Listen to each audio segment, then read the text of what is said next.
semuanya, kembali lagi di podcast Smart Laptop IKM Stikers Nasional. Kali ini dengan saya Risna dan rekan saya Jessica.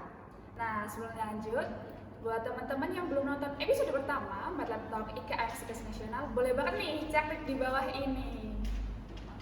Nah, oke, kira-kira podcast kali ini kita mau bahas apa sih, Kak? Kali ini kita bakalan bahas Q&A tentang jurusan ATLM. Kira-kira siapa nih narasumbernya? Nah, kebetulan kali ini kita kedatangan narasumber yang sangat luar biasa pastinya. Kebetulan beliau juga alumni D3 TLM Stikers Nasional. Berikut langsung aja kita sambut Kak Anggi.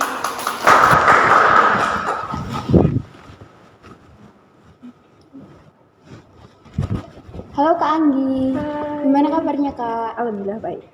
Apa sih, Kak, kesibukan akhir-akhir ini? Akhir-akhir ini gak sibuk ya karena lagi cuti.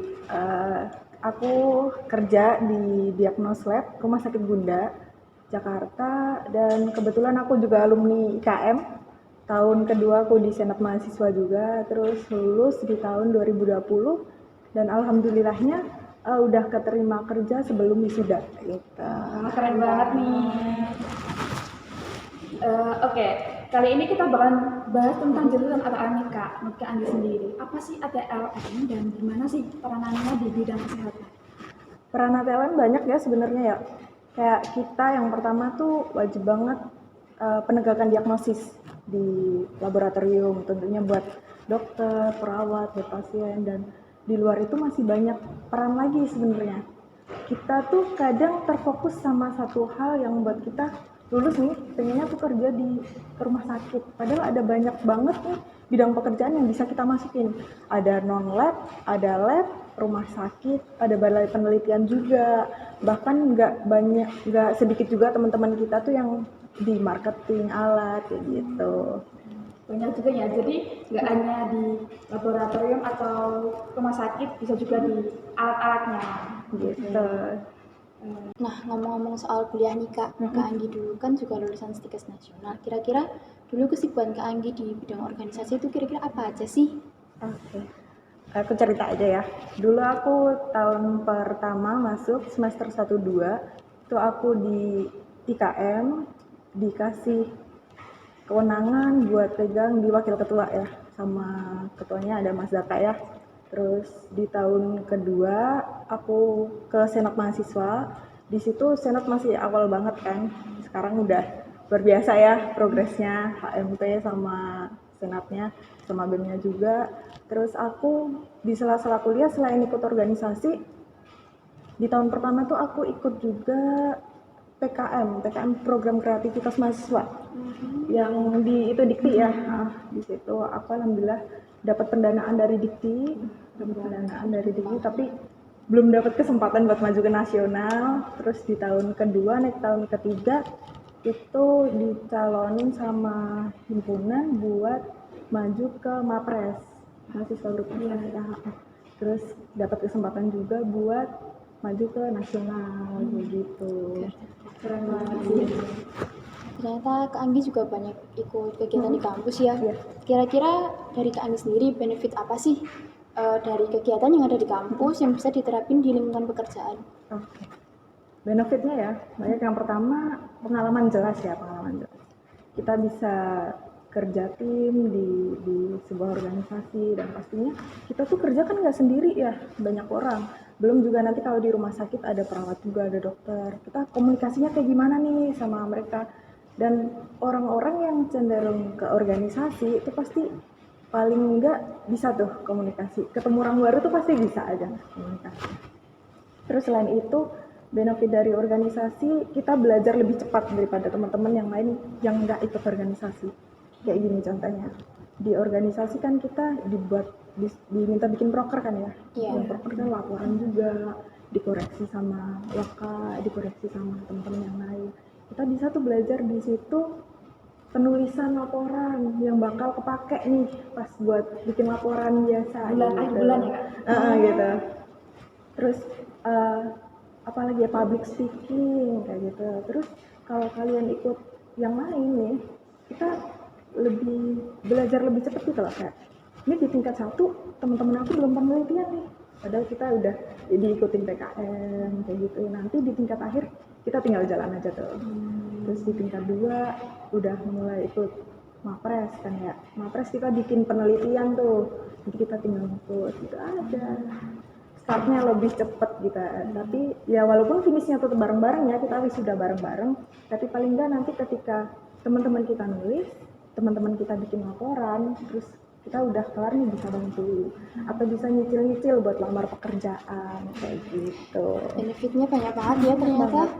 Sambil menyelam minum air nih berarti. Oke, ngomong-ngomong soal kerja nih Kak, menurut Kak Anggi, prospek kerja TLM itu gimana sih? Prospek kerja ya, karena pas aku lulus pas pandemi nih, itu banyak banget dan masyarakat tuh jadi tahu tuh analis itu siapa, analis itu kerjaannya apa aja tuh jadi tahu. Prospeknya selain kita bisa di lab, kita bisa di non lab ya, kayak di marketing alat kayak gitu. Terus banyak temen di angkatan aku sama angkatan bawah aku tuh yang masuk ke itu loh, penelitian, balai penelitian. Jadi mereka bantu penelitian di Ekman di situ. Mereka pergi-pergi juga keluar pulau, say, kayak gitu. Buat kalian yang pengen bisa tuh nanti tanya-tanya ke kakaknya di Ekman. Wah, Terus ada juga di lab klinik, di rumah sakit. Itu nggak melulu tentang rumah sakit sebenarnya. Kalau aku sendiri juga, aku nggak stay di rumah sakit ya. Jadi aku nggak yang pegang alat banyak. Aku di bagian medical check up tim project yang khusus keluar-keluar kayak gitu. Sampling atau cek ke luar gitu. Nah, itu seru sih, banyak sebenarnya. berarti memang nggak melulu di dalam rumah sakit terus ya Kak? Iya, kan bisa juga tuh analis jadi dosen, nggak di lab kan? Iya, Nah, iya. gitu.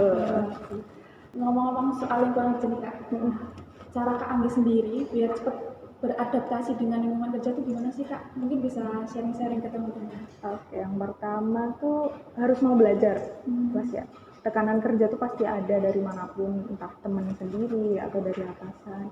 Yang penting kita mau belajar dan alhamdulillahnya ya di kampus kita di Stikes tuh kita dikasih materi banyak loh. Ya gini, misalnya teman aku tuh ada beberapa, aku kan di Jakarta ya, itu masih ada yang samplingnya tuh belum bisa pakai vakum kayak gitu. Sedangkan di tempat kita udah diajarin kan Iya, kayak gitu. sudah. Mikro juga lebih lengkap dan apalagi ini tambah kan lab biomol ya, itu Iya. luar biasa banget gitu buat nambah ilmu kita itu. Terus cara adaptasinya ya itu satu mau belajar, sabar-sabar aja ya kalau di lingkungan kerja mah ya, sabar. Terus nggak gampang ngeluh sih karena di tempat kerja pasti ada aja gitu. Masih seputar soal pekerjaan nih Kak. Menurut Kak Anggi sendiri, apa sih pengalaman kerja Kak Anggi yang paling berkesan? Oke. Berkesan ya, kebetulan karena aku divisinya di medical check up yang keluar-keluar, jadi kerjaan aku tuh kayak gini, karena pas pandemi, jadi MCU-nya tuh kayak antigen, swab gitu. Aku tuh keluar-keluar, alhamdulillah dikasih kesempatan buat bisa ke Istana Negara, Wah, keren terus ke banget. kementerian-kementerian kayak gitu, atau bahkan ke rumah dinas pejabat, ketua menteri kayak gitu. Jadi tuh berkesan banget ya buat aku. Terus ke kedutaan juga, kadang ada kalau tamu negara gitu, kita jalan ke situ. Kan nambah pelajaran ya, kayak harus bisa bahasa Inggris nih, komunikasinya kayak gimana. Apalagi kan pasien-pasien kayak gitu ya, kita tuh harus punya trik gitu loh, biar mereka tuh nggak marah ya, gimana ya? Iya.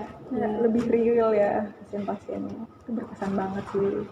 Gitu. Nah, itu tadi kan pengalaman berkesannya Kak. Kalau suka dukanya nih menjadi seorang ATLM itu apa sih? Oke, suka dukanya dulu kali ya. Dukanya Kayaknya banyak.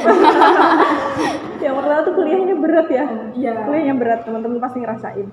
Kita dari pagi sampai sore praktikum, belum lagi yang ikut organisasi kayak gini. Malamnya rapat, besok kuliah lagi bikin laporan. Kuliahnya berat, tapi sukanya tuh kalau kita jalaninnya enjoy nih, itu enak banget. Jadi nggak dibikin kayak, aduh aku besok harus rapat, aku besok harus ini laporan banyak. Gak usah kayak gitu, jalanin aja. Ngalir aja gitu ya. Ngalir aja. Ntar juga bakal ketemu passion kita tuh di mana kayak gitu. Nggak melulu tentang akademik ya sebenarnya. Kalau kita kuliah ada teman-teman kita yang suka banget akademik, nanti pasti jalannya kesini. Kalau organisasi, lebih suka organisasi, nanti pasti dapat kerjaan yang sesuai passion. Amin. Gitu. Amin. Gitu. boleh sharing tips gitu nggak sih Kak buat kita nih, buat para mahasiswa yang baru lulus biar bisa cepat dapat kerjaan itu? Oke, yang pertama pede aja buat ngelamar kerja, karena aku dulu dapat kerjaan alhamdulillah STR tuh belum ada gitu, belum keluar. Jadi aku cuma pakai surat keterangan lulus dari kampus. Aku ngelamar tuh di sela-sela waktu, kan bikin tugas akhir tuh udah kelar, terus bikin laporannya tuh di sela-sela itu aku sambil ngelamar sama teman-teman kan.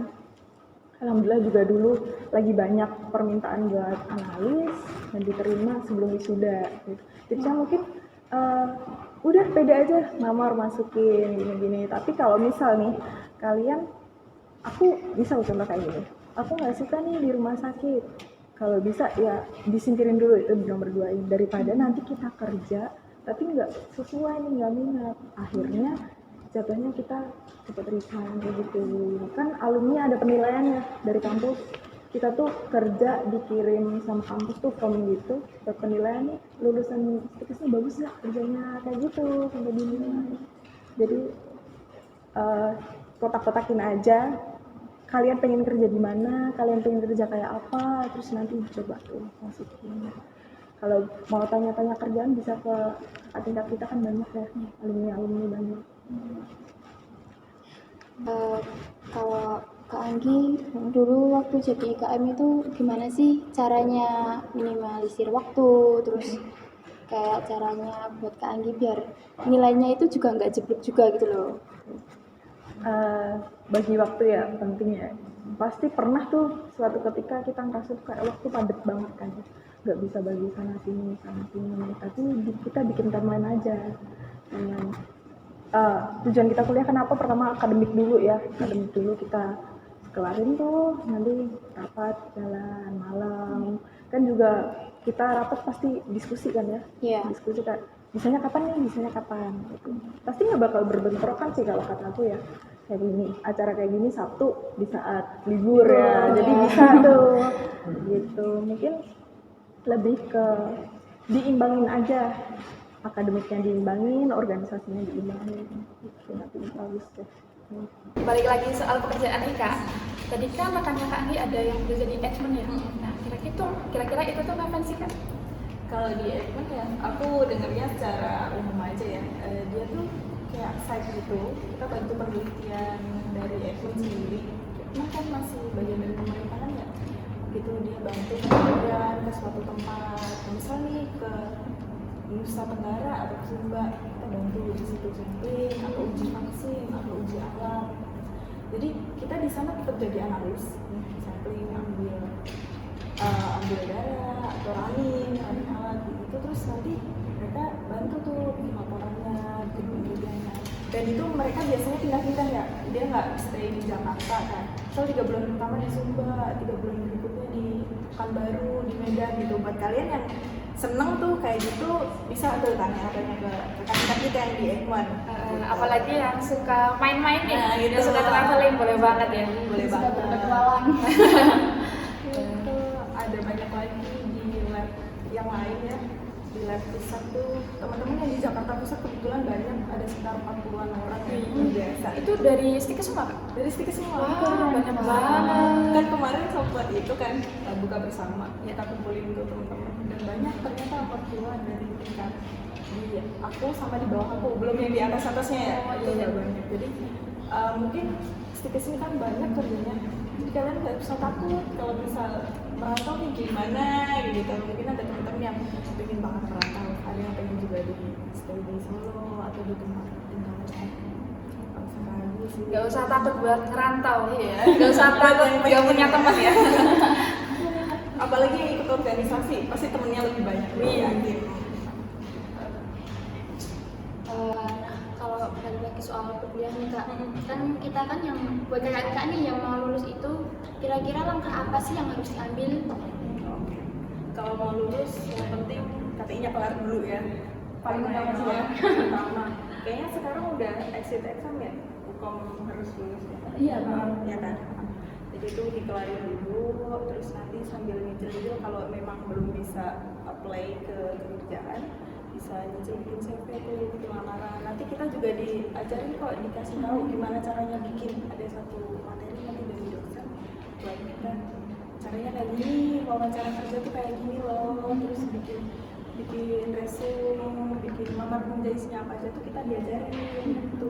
Alhamdulillah banget di Stikes tuh hal-hal detail kayak gitu ada ya, maka dikasih tahu.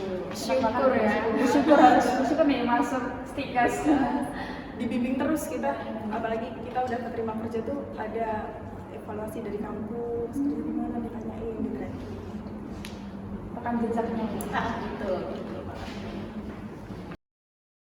Tadi kan dari kita sendiri nih Kak, kan kita diajarin nih cara apply CV, gimana sih lamar pekerjaan gitu. Untuk dari lulusan kita sendiri, itu apakah ada sih privilege khusus? Oh, oke. Mungkin kita ada kerjasama sama beberapa instansi ya, jadi nggak dilepas langsung. Di Stikes tuh kita ada namanya ROC kalau nggak salah ya, Recruitment on Campus. Itu kita dibantu, jadi perusahaan minta nih dari Stikes sekian orang, siapa yang mau masukin kayak gitu. Jadi enak banget tuh, nggak banyak banget tapi ada ya.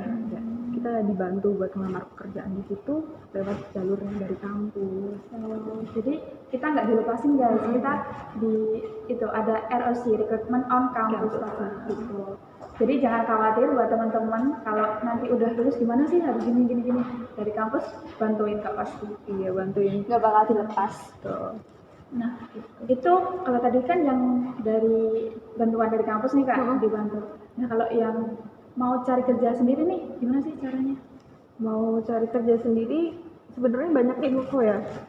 Banyak informasi dari Telegram juga, kayak loker nih, mana aja yang buat loker. Kalian aktif-aktif aja tuh di sosmed, cariin mana nih yang buka loker. Atau kalau kalian misal pengen di satu instansi tapi dia kok nggak ada loker, coba aja masukin, nggak apa-apa. Jadi kadang kita tuh mereka nggak buka loker tapi ada yang menarik nih, kayaknya mahasiswanya aktif gini, pengalamannya banyak, bisa tuh dipanggil kayak gitu. Selain itu kampus juga sediain kayak grup, dia share loker, poster-poster loker, dan ini dicoba kita bisa masukin ke situ. Jadi banyak banget ya informasi yang bisa kita dapat buat lamar pekerjaan gitu. Kan ngomong soal kerjaan nih Mbak, gimana sih caranya mahasiswa yang fresh graduate itu biar bisa beradaptasi sama alat-alat yang baru mungkin di lingkungan kerja? Kalau kita pasti itu ya, ada yang namanya training dulu, iklan dulu. Kita juga diajarin, dan setiap tempat kerja pasti punya alat yang beda-beda karena teknologi kita udah lumayan maju ya buat penegakan diagnosis. Kita tuh cara beradaptasinya nanti diajarin kan, kita yang pertama mau belajar dan nggak malu buat tanya kayak gitu. Kan setiap alat pasti kita kalau jadi anak baru nih pasti kan takut-takut ya. Iya, masalah. Iya, kalau misal takut-takut kayak gitu minta aja dibimbing, pasti mereka juga mau bimbing kok. Tanya aja ini caranya gimana, ini nanti kalau ada hasil kayak gini gimana. Nah itu yang kita pelajari di tempat kerja ya. Kalau di kampus mungkin kita kerjain, running, keluar hasil udah dilaporin. Kalau di rumah sakit enggak, kayak kita misalkan nemu hasil yang rendah, ini gimana nih, harus gimanain, hasil tinggi ini beneran tinggi apa enggak, kita konsulin, kita laporin kayak gitu. Kita dituntut buat teamwork di situ, kerja sama teman yang lain, sama validator. Hasil kayak gini boleh nggak dikeluarin, kita mau belajar. Terus di tempat kerja juga jelas ya beda-beda, itu apalagi ya. Sebenarnya dari Stikes ini udah cukup banget buat kita terjun ke dunia kerja, karena nggak semua lab juga tuh alatnya otomatis, kayak masih pemeriksaan urin, terus mikro, kayak gitu kan tetap pakai manual ya. Dan kita diajarin nih di Stikes, dapat materinya, terus kayak ada beberapa tempat yang pengambilan darahnya tuh masih sama ATLM gitu. Kita diajarin pakai vakum, pakai step juga bisa, Window juga bisa. Ilmu yang dari sini banyak banget yang bisa kita terapin di dunia kerja, walaupun alat-alat di sana itu tetap otomatis kayak gitu. Basicnya tuh kita punya di sana, kita diajarin banyak banget ya. Gitu. Untuk untuk saran nih, saran dari Kak Anggi yang kita nih dari D3 itu sebaiknya lanjut nggak nih di D4? Atau kerja dulu? Kalau ada kesempatan buat lanjut, silahkan lanjut ya. Tapi pilihan masing-masing sebenarnya. Ada yang cukup di aku mau kerja dulu nih, jadi dia cari pengalaman, nanti baru lanjut D4. Ada yang akhir sekalian aja D4 ya. Ada kesempatan dan ada yang support, ya udah kenapa enggak gitu. Karena nggak ada ilmu yang sia-sia ya sebenarnya ya. Iya. Kita sekolah pasti nggak ada yang sia-sia. Berarti banyak banget nih yang informasi kita dapat dari Mbak Anggi, terutama soal ATLM kayak kerjanya harus punya kayak gimana. Terus di kampus juga kita diajarin buat bikin CV, buat wawancara, terus buat cari kerja. Pokoknya nggak bakal dilepas di Stikes. Dibantu sama stiker ya. Iya. Banget. Tapi sayang sekali kita udah ada di penghujung acara.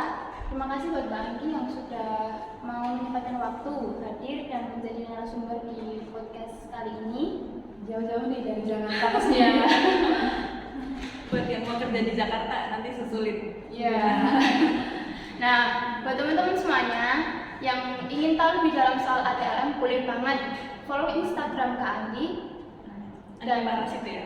Ya, Parasit nih, parasit. Nama aku Anggi Parasitekna. Terus ya biar seru aja ya, analis ya parasit.